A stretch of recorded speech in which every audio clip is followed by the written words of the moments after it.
Hi hello అందరికీ నమస్తే. Darling Prabhas కు సరైన ఇట్టు లేక చాలా కాలం అవుతుంది. బాహుబలి 2 సిరీస్ తర్వాత సరైన ఇట్టు సినిమా ప్రభాస్ కు దొరకలేదని చెప్పొచ్చు.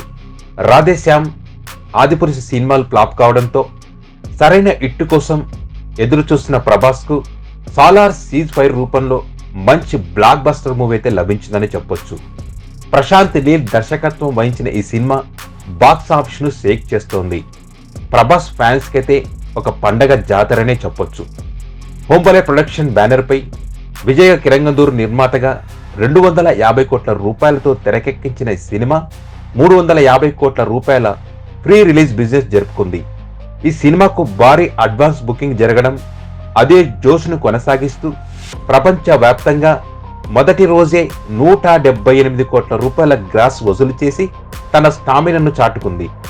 ఈ ఏడాది అత్యధిక వసూలు సాధించిన తొలి చిత్రంగా రికార్డు క్రియేట్ చేసింది సాలార్.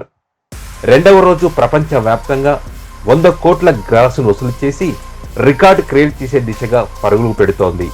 ఇక మూడో రోజు సెలవు దినం కావడంతో అన్ని చోట్ల అన్ని షోలకు అడ్వాన్స్ బుకింగ్ రూపంలో హౌస్ఫుల్ బోర్డులు పడ్డాయి.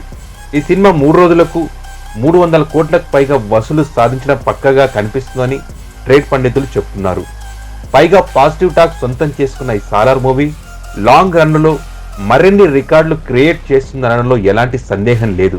ఇక ఈ సినిమాలో ప్రభాస్ హీరోగా నటించగా హీరోయిన్ గా శృతి హాసన్, అదేవిధంగా జగపతి బాబు, పృథ్వీరాజ్ సుకుమార్లు నటించిన సంగతి అందరికీ తెలిసిందే.